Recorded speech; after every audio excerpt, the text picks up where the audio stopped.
It comes as no surprise, therefore, to learn that religion and science have always been considered to be twin sisters by Islam, and that today, at a time when science has taken such great strides, they still continue to be associated.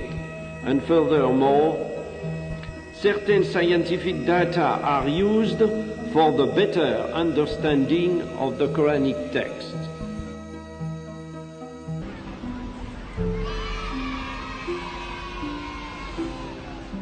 In 1935, I was 15 in a Christian college, and at that time, very important discoveries of necessarily human paintings in caverns in the south of Spain were made, and the specialists said, very likely, these paintings date back to about 15,000 years from now.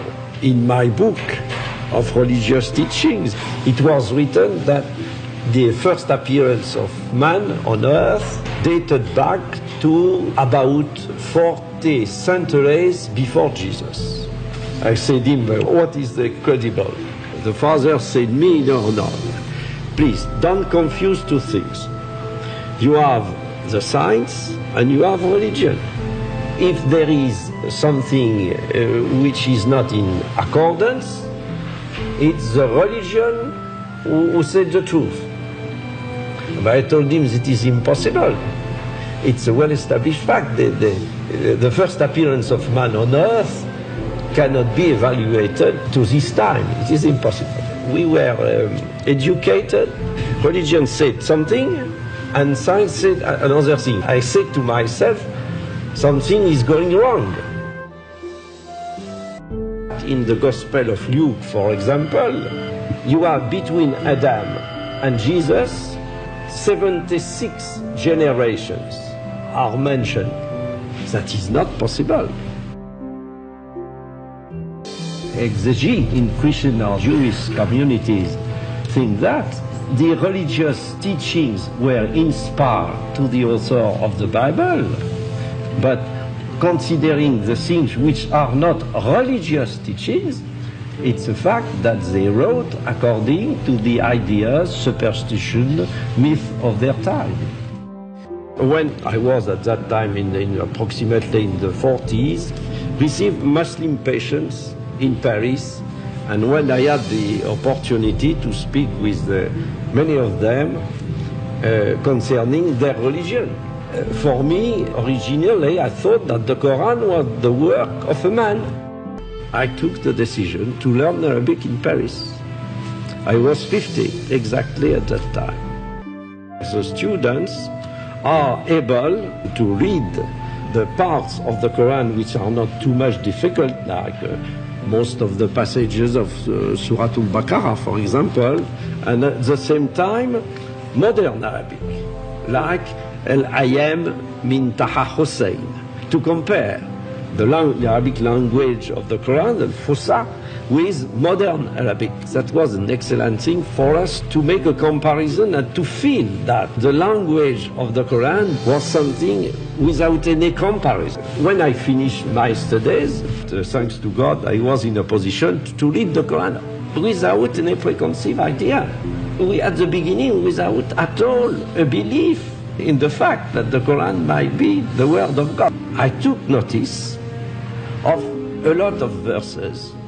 At the end, that was approximately between 150 and 200 verses, and gathered all these verses by discipline, by chapters, and I was extremely embarrassed. I said to myself, but it appears to me that it is impossible, considering what was the story of sciences, that a man who have written that almost 14 centuries ago. In 1976, for the first time, in a lecture at the French Academy of Medicine in Paris, the word Quran appeared. They were stupefied, and the question which was put was the following one: are you sure that the text of the Quran we have now is the text of the old times. I said them, go to our national library and you will be able to find all texts of the Quran of the 8th century of the Christian era. And you will be in a position to compare the text of that time and the text which is widespread now. This was not an objection, that was a question. This lecture has not have been forgotten. The book appeared in 1976, and now it is a bestseller in France. The 13th edition in French was in preparation, and I have received last year the Golden Book Award. The publisher said me that last year they printed in French 140,000 copies, not including the pocketbook editions to be sent to foreign countries. You do not think that it is a belief in Islam which would have been as the starting point of the thing. Not at all. It is through a scientific reasoning. I said the Quran cannot be the work of a man. It's a terrible thing when in your life, when you are almost 50, you have in your mind, you say, but maybe I am completely wrong about the Holy Scriptures, but it's terrible. Alors, I wanted absolutely to improve my knowledge concerning the Quran without any particular aim, not at all. As a medical doctor, particularly attracted to natural sciences and physiology, I must confess that in 1972, when I read the Quran in the original text for the first time, these data concerning man were those which impressed me most. And in view of the state of knowledge in Prophet Muhammad's day, it is inconceivable that many of the statements in the Quran which are connected with science could have been the work of any man. It is therefore perfectly legitimate not only to regard the Quran as the expression of revelation, but also to award it a very special place on account of the guarantee of authenticity it provides and the presence in it of reflection which, when studied today, appear as a challenge to human explanation. I suppose that my explanations are enough for everybody one who is objective and sincere to say the Quran cannot be the work of a man. Suppose I was born in a Muslim family. Suppose my name would be Mohammed Boukai instead of Mori's Boukai. Be sure that I would have been very proud of that. Do you imagine that I would have made such a work? You will see, since you are young in the future, maybe after several decades, when I shall be a dead man, you will note that many people among the scientists are accepting to take into account this compatibility between religions and science. What I think is the truth, nothing more. For the Bible, as well as for the Quran. But for the Quran, I see that I could not find something in contradiction with science.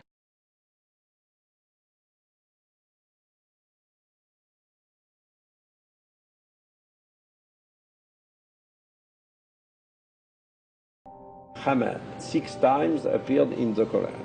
I visited famous specialist in hieroglyphs in Paris, and I told him I know a text which appeared during the 7th century of the Christian era. He knew perfectly well the Arabic language.